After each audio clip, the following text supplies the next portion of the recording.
नवरात्रा के प्रथम दिवस के बीतने पर माँ शैलपुत्री के अवसान और ब्रह्मचारिणी के पूर्व बेला पर सुपर ब्रह्म मुहूर्त में ये वीडियो रिकॉर्ड हो रहा है। हमारे सारे साथी बहनें और भाई लोग, अधिवक्ता बंधु बहनें जो अभियोजन अधिकारी मुख्य परीक्षा बिहार और उत्तर प्रदेश के लिए शिद्दत से लगे हैं, उनको बहुत सारी सफलता के लिए मेरी तरफ से शुभकामनाएं और बहुत सारी ब्लेसिंग भी। हम जैसे कि कल के वादे के अनुसार हमने सामान्य अध्ययन को परिप्रेक्ष्य में रखते हुए कल ब्रीफ किया था। आज हमारी कोशिश है सामान्य अध्ययन के बाद हिंदी विषय पर। हिंदी हालांकि बिहार अभियोजन अधिकारी मुख्य परीक्षा में मात्र उत्तीर्णांक का विषय है, यानी उसमें क्वालिफाई हो जाएं तो आप मुख्य परीक्षा के लिए बाकी कापियां आपकी चेक होंगी। एक अर्हता सूचक सब्जेक्ट है, लेकिन उत्तर प्रदेश में इसकी भूमिका अत्यंत महत्वपूर्ण है। हम कितना भी बताएं, उसका प्रायोगिक सच उसी व्यक्ति को पता चलता है जो मुख्य परीक्षा के अपने अंक तब देख रहा होता है जब वो चाहे तो मुख्य परीक्षा में ही अथवा साक्षात्कार से वापस लौटता है, चाहे वो 1 नंबर से लौटे, चाहे कुछ पॉइंट से लौटे, चाहे अधिकतम किसी भी नंबर के कम पड़ जाने से वापस लौटे। उसकी आत्मा कचोटती है और वैकेंसी अगर 2 साल 4 साल का अंतर लेती है तो 4 साल की विभीषिका भरी परिस्थितियाँ, घर बाहर चुनौती भरी जिंदगी, उसमें अपनी गृहस्थी के स्थिति को संभालते हुए, अपने आप को संभालते हुए, उम्र के बढ़ती उम्र के साथ कैरियर के इस मोड़ पर बहुत सबक सिखाती हैं। वो परीक्षार्थी गण, बहनें और बंधु लोग जो यहाँ दोनों की मुख्य परीक्षाओं में चाहे सिंगल वे में या डबल इंजन की सरकार जैसे दोनों जगह से आहर हुए हैं और वो मुख्य परीक्षा देने जा रहे हैं। खास करके उत्तर प्रदेश अभियोजन अधिकारी की मुख्य परीक्षा देने जा रहे सभी अभ्यर्थीगण, चाहे वो मीडियम इंग्लिश के हों या हिंदी के हों, दोनों के लिए अनिवार्य पेपर एक हिंदी का होना है। मेरा आज का वीडियो जो इंग्लिश मीडियम में ही उनकी बेसिक पढ़ाई होती है, ICSE या CBSE बोर्ड के कॉन्वेंट के स्टूडेंट होते हैं, उनका फोकस हिंदी पे उतना नहीं होता जितना यूपी बोर्ड के सामान्यतया बच्चों का होता है। लेकिन इसका मतलब ये नहीं होता कि वो बहुत प्रौढ़ होते हैं। यूपी बोर्ड किस तरीके से परीक्षाएं पास हो जाती हैं, की जाती हैं और कैसे उसका मानक अंक का तय होता है और कैसे वो हिंदी का विकास होता है, उस व्यक्ति के भीतर जो यूपी बोर्ड का परीक्षार्थी रहा है और ग्रेजुएशन और LLB करने के बाद चाहे 5 वर्षीय या 3 वर्षीय इस परीक्षा में आहर है। इस बात की कोई गारंटी नहीं है कि वो उत्तर प्रदेश यूपी बोर्ड का छात्र रहा है और वो हिंदी में प्रौढ़ ही होगा। हिंदी में प्रौढ़ होने का कहने का मतलब दक्ष होगा। चीज़ें हाई स्कूल बेसिस की ही आपकी मुख्य परीक्षा में पूछी जाती हैं। आपसे कोई ग्रेजुएशन या साहित्यिक या रिसर्चिकल कोई चीज़ नहीं पूछी जाती। एक क्वेश्चन 5 नंबर का हिंदी में जो पूछा जाता है, भाषा से जुड़ा, हिंदी साहित्य के इतिहास से जुड़ा, हिंदी भाषा से जुड़ा 5 से 10 नंबर का एक सिंगल क्वेश्चन आता है, उसको छोड़कर बाकी आपके ज्ञान से ज़्यादा आपके स्मृति बोध, आपकी वर्तनी शुद्धि, आपके शुद्ध अंतःकरण और वैचारिक पृष्ठभूमि की परीक्षा होती है। आप बचपन से लेके यानी KG से लेके और अब तक जब आप एग्ज़ाम्स हाल में हिंदी के पेपर के दिन प्रविष्ट होंगे एग्ज़ाम भवन में, परीक्षा भवन में, तब तक आपने क्या अर्जित किया है, उस वैभव का, अर्जित किए हुए वैभव का वैचारिक और सरल सुहृदयी भाषा में, मेरे दोनों शब्द पर गौर फरमाएं, सरल सुहृदयी भाषा में आप अपने को अभिव्यक्त कर पाते हैं अथवा नहीं। हिंदी में इसी 2 शब्द की कुशलता पूर्वक परीक्षा लेता है उत्तर प्रदेश लोक सेवा आयोग। दोनों को हम व्याख्यायित करेंगे, सरल को भी और सुहृदयी को भी। सरल शब्द अपने आप में सरल ऐसे ही है जैसे इस सब्जेक्ट की या इस परीक्षा की मेंस में सारे परीक्षार्थियों के बीच पनपती एक स्वाभाविक अवधारणा कि हिंदी तो नॉर्मली हो ही जाती है, ये सामान्य सरल है। लेकिन सरल ऐसे समझा नहीं जाता। सरल सहज वो अवस्था है भाषागत लिखावट की जिसमें आप किसी क्लिष्टता के बोध से विपरीत और किसी अभिव्यंजनात्मक या अलंकारिक छवि से इतर एक सामान्य औसत दर्जे की बेहतर लेखनी सुस्पष्ट सरस भाषा में अभिव्यक्त कर पाते हैं। वो गद्य भी हो सकता है, वो काव्य या पद्य भी हो सकता है। आपको पहला ही क्वेश्चन एस्से के तौर पर 25 नंबर का मिलता है। एस्से उस हिंदी सब्जेक्ट का वो प्राथमिक व मजबूत स्तंभ है पूरे प्रश्न पत्र में जो सर्वाधिक अंक का होता है। 5 नंबर का जो मैंने पहले ही जिक्र किया, एक सिंगल क्वेश्चन हिंदी साहित्य के इतिहास से या भाषा से जुड़ा हुआ, हिंदी से जुड़ा हुआ सीधा जानकारी यानी नॉलेज पे बेस्ड होता है।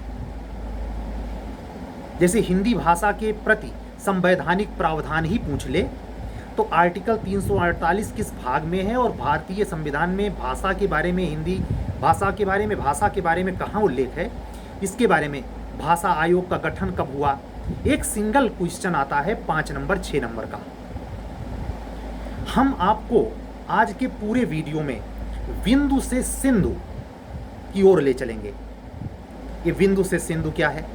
हमारे बड़े बुजुर्ग, हमारी बुजुर्ग माताएं, आजी दादी नानी हमको सिखाती आई हैं। खास करके जो किसान के बच्चे होंगे वो इस बात को समझ जाएंगे। जब किसान खलिहान में अपने फसल को इकट्ठा कर रहा होता है तो वो एक एक दाने इकट्ठा करता है। खास करके जब वो फसल की ओसाई कर रहा होता है, निथार रहा होता है और वो पेवर शुद्ध अनाज इकट्ठा कर रहा होता है तो जानते हैं वो क्या करता है? एक एक दाने चुगता है। मैं आपको अजीब लगेगा कि इस एग्जाम्पल का यहां से क्या संबंध है, बिल्कुल अंतर संबंध है। बिंदु से सिंधु की तरफ हम आपको ले चलेंगे।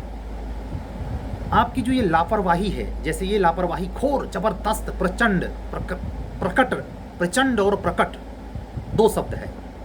प्रचंड और प्रकट लापरवाही। प्रचंड ये कि जानकर अनजान बनने का दुस्साहस, इसमें हमारी बहनें बहुत आगे हैं। और ओवर कॉन्फिडेंस में आने वाले हमारे भाई बंधु भी हैं। उनको लगता है हिंदी तो हमारे लात के पैर की नीचे की बात है, हम तो यूपी बोर्ड के स्टूडेंट, हमसे कैसे नहीं आएगा नंबर। ये मुगालता उनको प्रचंड रूप से मुगालते में रखता है, ओवर कॉन्फिडेंस में रखता है। और दूसरा, बिंदु से सिंधु की ओर ले जाने की बात का मतलब क्या है? ये जो भ्रम उनका है, ये पहला जो दिमाग में उनके तैर जाता है कि हमसे हो ही जाएगा, ये बहुत ही मिथ्याजनक है, बहुत ही असुरक्षित भाव है। आपको पूरा बेड़ा गर्क कर देने वाला एक दिवा स्वप्न है। आपको इस पे संतुलन साधना चाहिए। साधेगा कैसे? प्रायोगिक प्रमाण से। प्रायोगिक प्रमाण से मतलब क्या? आपने कभी हिंदी की राइटिंग में यूपी एपीओ मेंस के सिलेबस के अकॉर्डिंग उसके पुराने पेपर किसी से हल करने के बाद चेक कराए हैं क्या? चेक करने वाला कैसा था? कराए हैं से ही काम नहीं चलेगा। सीनियर जूनियर का चक्कर नहीं है। उसको हिंदी की कितनी समझ है? कहीं उसका ऐसा लोग तो नहीं है कि वो संस्कृत जन्म और क्लिष्टता से युक्त शब्दों को ही हिंदी मानता है।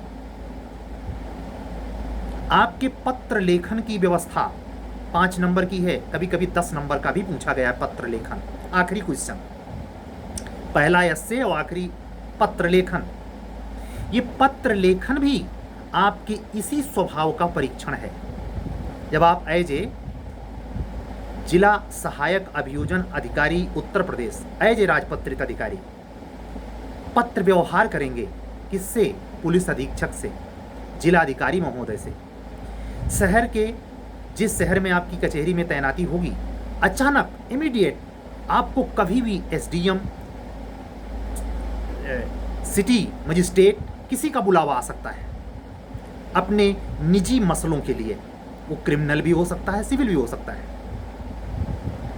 और आपको वहाँ बहुत सारी बातें अगर खुद प्रेजेंट नहीं हो पा रहे हैं तो पत्र व्यवहार से कंप्लीट करनी पड़ती हैं पूरक के तौर पर। वहाँ आपके इसी 5-10 नंबर वाले पूछे गए सवाल के आधार पर आपका एक नया नवीन परीक्षण होगा। और आपके कुशलता का परिचय कौन देगा? आप। और लेगा कौन? वो सिविल सेवक जो आपसे अटैच्ड नहीं है, वो लाल बहादुर शास्त्री अकादमी में पढ़ के आया है और भारत की नंबर 1 की परीक्षा आईएएस को बीट करके आया है।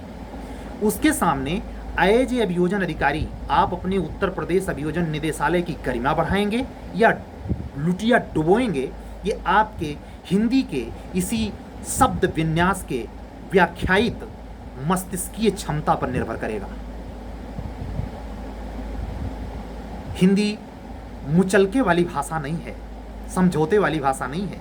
आप जितना व्यवहारिक रूप से उसको प्रमाणिक रूप से कहीं गाइडों में, संक्षिप्त नोट्स में या उच्च स्तरीय, मध्य स्तरीय, निम्न स्तरीय पत्रिकाओं से पढ़कर आत्मबोधित होते हैं, ऐसा बिल्कुल नहीं है। आपका अवलोकन, ऐसे पत्र लेखन एक 5 नंबर का सिंगल ज्ञानजनक ज्ञानवर्धक क्वेश्चन से ही होता है। बाकी तो आपके स्मृति बोध का व्याकरणात्मक ज्ञान का अवलोकन उत्तर प्रदेश लोक सेवा आयोग करता है। हल्का सा मैं दृष्टांतित कर दूं, वो शब्द हैं, वो प्रश्न हैं, उनकी प्रकृति है लोकोक्तियां, ये स्मृति बोध हैं, परिज्ञान कम है। समझ पा रहे हैं? ऐसे ही तद्भव तत्सम व्याकरणात्मक शुद्धियों की तलाश, शब्द की जानकारी आपकी कितनी शुद्धतम है। दही खट्टा होता है या दही खट्टी होती है, हाथी जाता है, हाथी जाती है।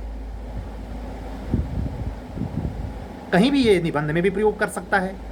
प्रकरण मान लीजिए आप में एक हाथी, आपके नगर पालिका में हाथी पगलाया है, कंट्रोल में नहीं आ रहा, जिलाधिकारी को सूचना देनी है, पत्र लिखिए। अब यहाँ हाथी तो आई है, मैं इमेजिनेशन के आधार पे एक व्यवहारिक और इंटरेस्टिंग एग्जाम्पल आपको ऐसे दे गया, लेकिन आपके लेखन शैली, विचारों का अभिगम, उत्पत्ति जो आपके मस्तिष्क में होता है, उसके आधार सूत्र क्या हैं? आप हिंदी को पढ़ते मात्र हैं या ऐसे हवा में उड़ा देते हैं? इस बूते आप दम ठोक रहे हैं कि आप 100 में 60 ले लेंगे, नहीं। 100 में 65-60 नंबर या 55 नंबर नॉर्मली मिल जाता है अगर थोड़ा सा भी रटूत होता है और बाकी चीज़ें मैनेज कर लेगा। लेकिन 65 नंबर से एक नंबर ऊपर वाला हर बच्चा कुछ खास तो करके आया है। और ये हिंदी में आपको 70 या 75 तक नंबर मिल सकते हैं अगर आपने परीक्षक का मन मोहा। कैसे मोहेंगे?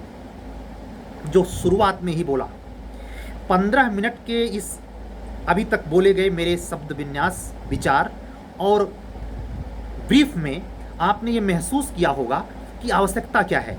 उसका मूल अंडरलाइन करिए इसको रेड कलम से। क्या? सरसता, सुस्पष्टता, क्लिष्टता का अभाव और बोधगम्यता, वो सरसता का ही एक शुद्ध साहित्यिक हिंदी शब्द है। आप जो भी कुछ लिखेंगे सरल शब्दों में लिखेंगे, ये नहीं जताएंगे कि हम हिंदी के प्राचार्य हैं।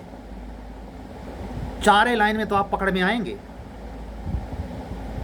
आपका जैसे जो पहला गद्यांश पूछा जाएगा और उसमें जो भावार्थ आपसे पूछे जा रहे हैं, उसी भावार्थ पर जो 5 नंबर का स्पेशली केवल भावार्थ होता है, किसी को 1, किसी को 5।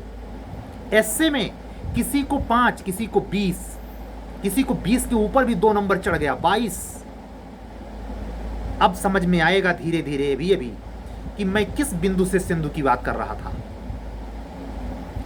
किस किसान का एग्जाम्पल वो दिया मैंने कि एक दाने वो बटोरता है।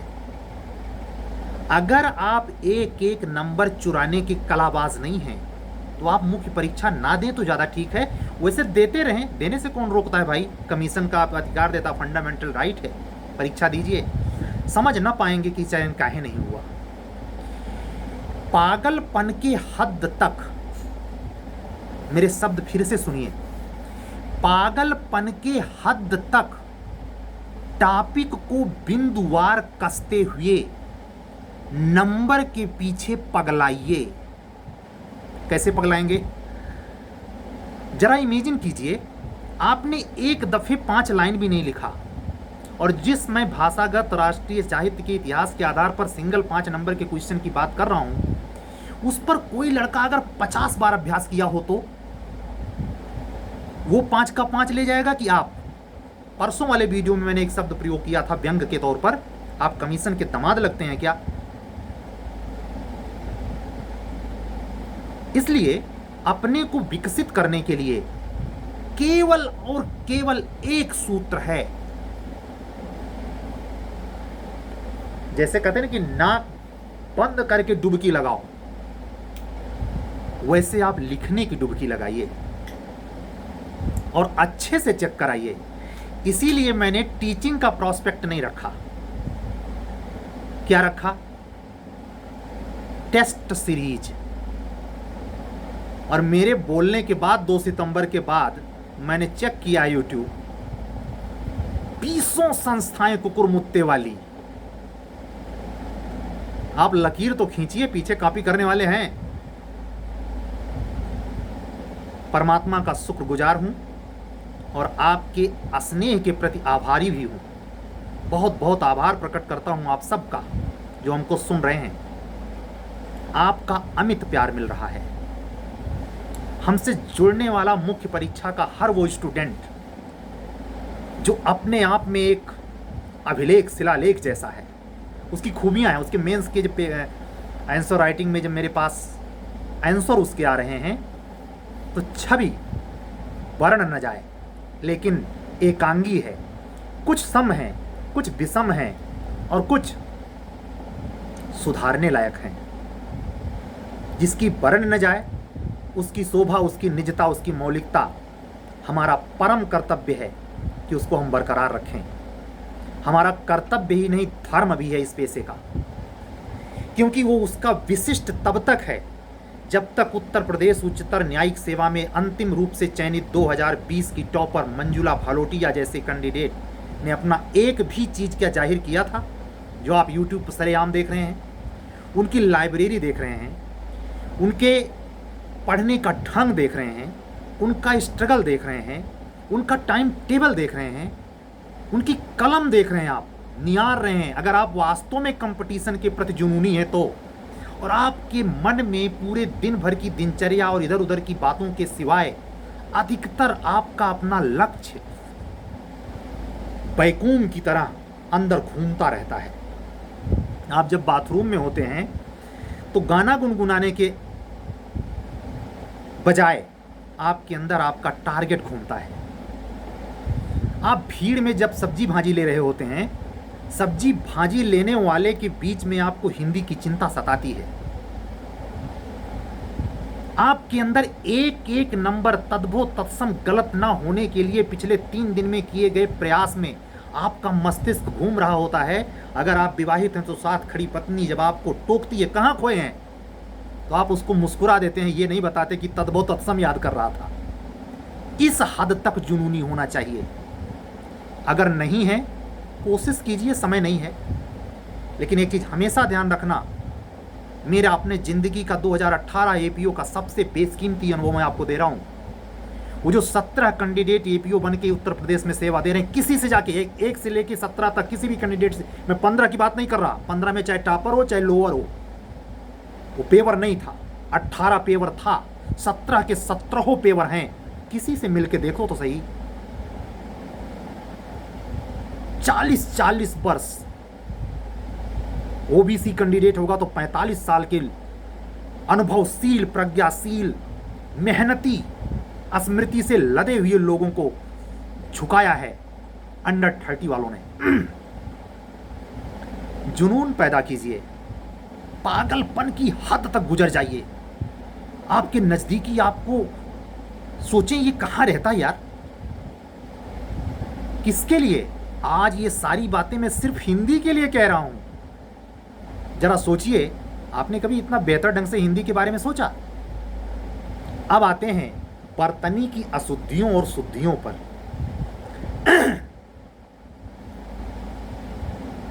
शब्दों की सजावट, वाक्य की सजावट शब्दों पर निर्भर करती है। इंग्लिश मीडियम में लिखने वाला कोई बच्चा अगर स्पेलिंग एरर करता है, मुझसे होता है त्रुटि, इसलिए मैं इसको ज़्यादा जान पा रहा हूँ और आपको अवगत करा रहा हूँ। इंग्लिश में मेरी एक कमजोरी है। अगर यही स्पेलिंग एरर हिंदी में भी स्पेलिंग होती है, कैसे श्रृंगार लिखा जाएगा? चांद बिंदी, विंदी, हलंत, कामा, अर्धकामा, अर्धविराम, पूर्ण विराम, विस्मयादिबोधक, क्वेश्चन मार्क कहाँ लगेगा? ऐसे लिखा जाता है जैसे पेपर पढ़ते हैं लेटे लेटे, ऐसे टांग फैला के। दैनिक जागरण हिंदी में लिखा रहता है। अब तो उसका एक छोटा संस्करण खूब करीब 10 साल से चल रहा है, INEX, अमर उजाला के साथ compact, Hindi English mix, Hindi का बंटाधार करने के लिए पर्याप्त। तो अगर आपने प्रताप नारायण मिश्र को इंटरमीडिएट में पढ़ा है, बात वाला निबंध पढ़ा है, आलोचना सम्राट आचार्य रामचंद्र शुक्ल को पढ़ा है, मित्रता पढ़ी है उनकी, गद्यांश मुंशी प्रेमचंद को पढ़ा है, नामवर सिंह को पढ़ा है, हजारी प्रसाद द्विवेदी को पढ़ा है, इन मूर्धन्य विद्वानों से अगर आपका तू मैं बाय नहीं आंतरिक हुआ है, तो आपके लिए ये बातें अमृत जैसा महसूस होंगी। ये बातें सिर्फ बातें नहीं हैं, आपको बदल के रख देने के लिए मैं ऊर्जा प्रेषित कर रहा हूं। मेरी कोशिश है, मुझसे जुड़े सारे अभ्यर्थी जो हिंदी का टेस्ट पहले चरण का दे चुके हैं, सेकंड चरण का कल शाम IPC है टेस्ट शेड्यूल के अंतर्गत, दूसरे चरण का दूसरा टेस्ट, इसके बाद तीसरा नंबर हिंदी का आता है। हिंदी के लिए फिर मैं आपको पिछली बार 4 दिन दिया था, 3 दिन दूंगा, क्योंकि मुझे अपने घोड़ों को काबुली बनाना है। और ये घोड़े काबुली तभी होंगे जब उनको उचित अवसर पर उचित आहार दिया जाए, प्यार दिया जाए, दुलार दिया जाए और सही वक्त पर एड़ लगाया जाए। कमर कस लीजिए, चाहे आप मुझे दिल्ली में सुन रहे हों, चाहे अनदर स्टेट में सुन रहे हों, चाहे उत्तर प्रदेश के किसी डिस्ट्रिक्ट से सुन रहे हों, राजस्थान मध्य प्रदेश से सुन रहे हों, उत्तराखंड से सुन रहे हों।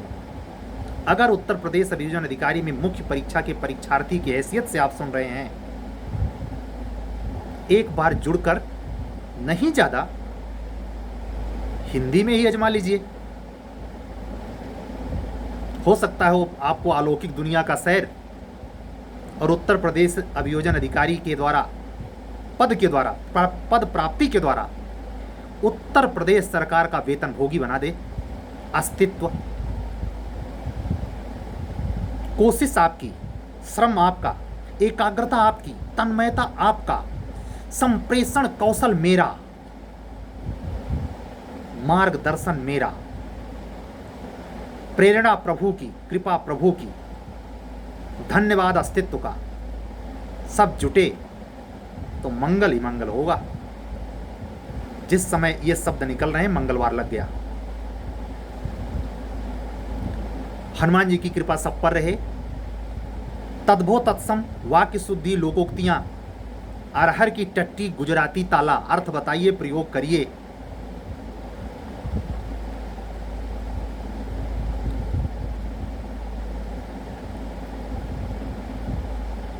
जो हिंदी साहित्य की किताबें आप पढ़ते हैं, उसमें हिंदी को सरल मानने वाले और सामान्य ढंग से लेने वाले विद्यार्थियों के प्रति, अधिवक्ता बंधुओं बहनों के प्रति मेरा एक सुबर स्पष्ट संकेत है।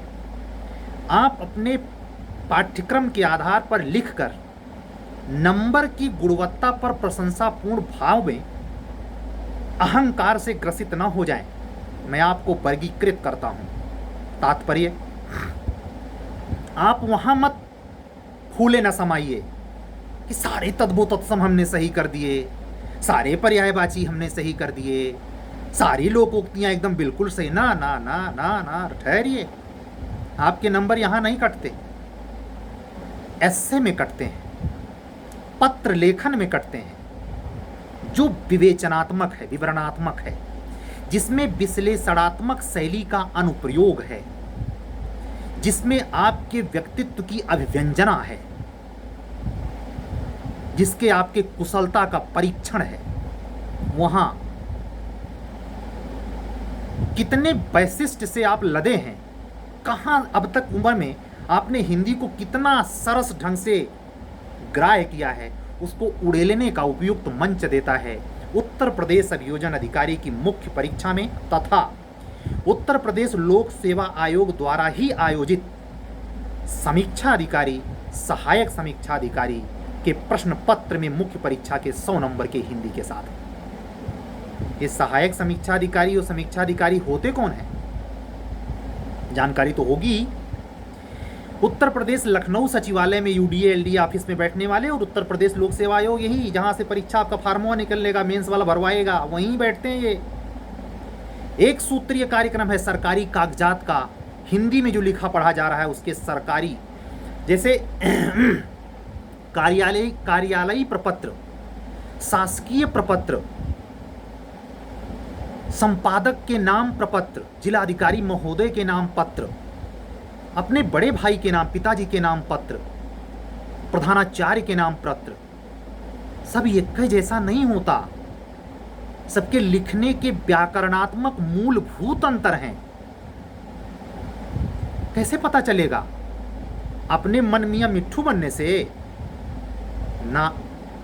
किसी आवश्यक सच्चे मार्गदर्शक को कम से कम 5 बार, अधिकतम की सीमा नहीं, लिखकर दिखा देने मात्र से नहीं, उसके ईमानदारी पूर्ण चेक करने के उपरांत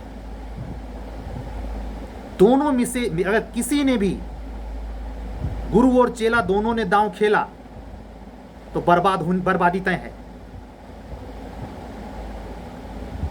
इसमें दोनों का ईमानदार होना जरूरी है, तब निकल के आएगा। जानते हैं क्या? हिंदी में 70 नंबर से ऊपर, 70 या 70 से ऊपर पाने वाला हर बच्चा वो बच्चा नहीं है जिसको आप सड़क पर फांकते हुए पाते हैं। हिंदी में तो भैया गाड़ दिए। बाकी ला में तो हम क्या कहें, हमको कहने से का वो ताज़ा नहीं हो जाएगा, लेकिन आप तो जानते हैं कॉमन नंबर मिलता है। इसकी विवेचना ला वाले टॉपिक पे करेंगे। लेकिन आज का वीडियो बर्तनी शुद्धि, निबंध लेखन, पत्र लेखन, हिंदी साहित्य के इतिहास पर आधारित भाषागत तत्वों पर आधारित सिंगल प्रश्न, पर्यायवाची, तद्भव तत्सम, अनेकार्थवाची शब्द और लोकोक्तियाँ और मुहावरे पर एक ब्रीफ था, एक संक्षेपण था। पूरा हुआ, समय भी पूरा हुआ। आपका आधा घंटे जो मैं चुरा रहा हूँ, शायद मैं प्रतिदान कर रहा हूँ, मेरी आत्मा तो यह आभास करती है। आप कैसा आभास करते हैं? आप कैसा महसूस करते हैं इसको सुनकर? शब्दों में कमेंट में जरूर लिखें, निसंकोच लिखें। और अगर जुड़ना चाहते हैं, आत्मा इशारा करे तब। दिमाग से बेहतर स्थिति में आत्मा होती है जिसका जोड़ परमात्मा से होता है। अगर वो हंट करता है आपको भीतर से, नहीं जुड़ना चाहिए, नहीं ज़्यादा, हिंदी में ही आजमाइश करके देखिए, क्योंकि ये उतना डिफरेंस देगा और कोई पेपर इतना डिफरेंस नहीं करेगा। जीएस की गारंटी ना मैं दे सकता हूं, ना आप ले सकते हैं। ला के पेपर की हालत आप जानते हैं। हिंदी एक ऐसा सब्जेक्ट है जिसको आप हल्के में लेते हैं, और वो बहुत चर्चित कहावत है, मेरी कश्ती वहां डूबी जहां पानी कम था, मुझे अपनों ने लूटा, गैरों में कहां दम था। मिलते हैं नेक्स्ट वीडियो में। हमको जो नए रूप से सुन रहे हैं, हमारे सारी अधिवक्ता बंधुओं और बहनों को साधुवाद बोलते हुए रिक्वेस्ट करता हूं, हमारा चैनल सब्सक्राइब करिए, बेल आइकन पर ऑल पे फिक्स करिए, प्रेस करिए, ताकि सारी वीडियो आपको तत्क्षण मिले और आप अपने अध्ययन के प्रक्रियात्मक स्तर को बदल सकें, सुस्ती को तिलांजलि दे सकें। रणभेरी में दुंदुभी बज चुकी, चिक्खाड़ मचा के शंखनाद करें, उतरे मैदान पर, करें दहाड़, कलम से, आवाज से नहीं, लिखकर लिखकर लिखकर। सत्यमेव जयते।